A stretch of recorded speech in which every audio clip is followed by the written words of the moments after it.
Well, I get the same question, same reoccurring question on my channel a lot. I have thousands of videos on YouTube, and the most common question is, what are your settings? What's your program, right?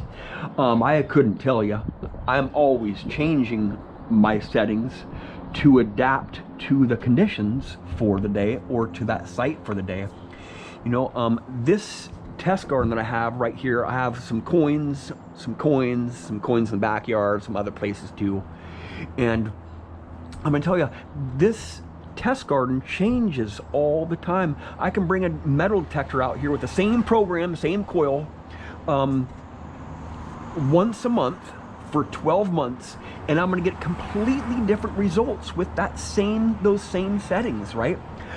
What I'm doing is, when I'm out in the field, I'm adapting that detector to the conditions for the day, because it's always changing. And like I said so many times in my videos, every day is different.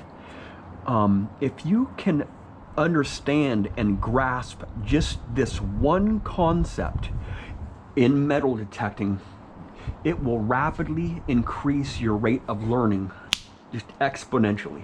I promise you.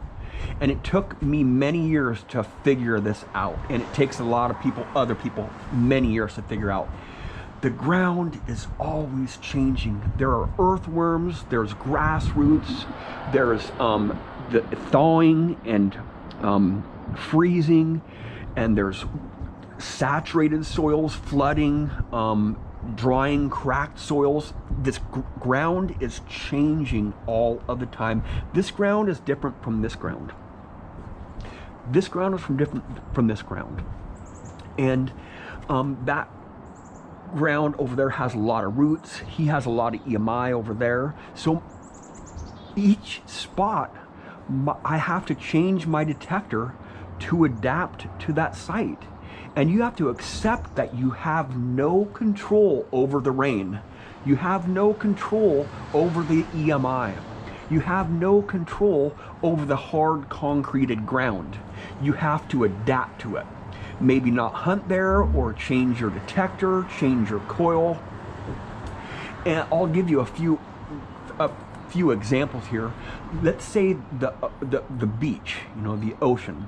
You have a spot where you've been hunting for years and you know the spot very well, and a big storm comes up and you know where a cut is under the sand there. Sometimes that cut, that pay layer, you know, there's a Paystreak on the beach, you know, where all the heavies get deposited and they just get stuck together in one little spot there, and you know where that spot is. And every storm you hike over there and look and see if it's accessible, right? And once in a while, maybe once a year or maybe once every 5 years, that cut gets exposed.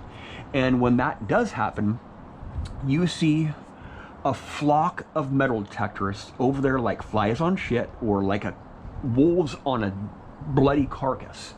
And they're just smashing targets out, and it dies out, you know, in a few hours. You know, they get most of the targets because those targets have been exposed and eroded onto the surface, near the surface. And then tomorrow you come back and there's 5 feet of sand over that cut. So the conditions are changing all of the time. Or maybe that cut gets exposed when it's really rainy out, and then over the night it dumps a bunch of sand on top there, and you're not able to access that because the tide, right, or the wind. You know, it's the weather's always changing, and you have to accept that you have no control of that stuff, and you have to pick and choose your sites wisely. You know, you never know what conditions you're going to encounter until you get there. And I'm always changing my detector settings to adapt to those conditions, because it's different every day, right? This spot is different every day. Every day I come out here, it's different, right? Last week it was a lot drier. Next week it's going to be a lot wetter. In a month it's going to be dry. In 3 months it's going to be brown out here. Everything's going to be dormant.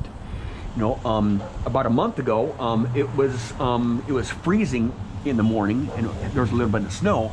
But you have to accept that it's going to be different. And you can't have the same settings. You know, I don't have these magic programs that I'm giving out to everybody, because I don't want to set you up for failure. I want you guys to learn your machine and learn how to dial it into your sights. You know, all I can just show you is what each setting does. Dialing a detector is so much, it's just hard to explain. And I have different settings in all my videos because I'm always changing my settings. I'm adapting my swing speed, my style of hunting. I'm with different people with different machines, and I'm always learning alongside with them. You know, we're hitting them as a team, and every day is different. Thank you for watching.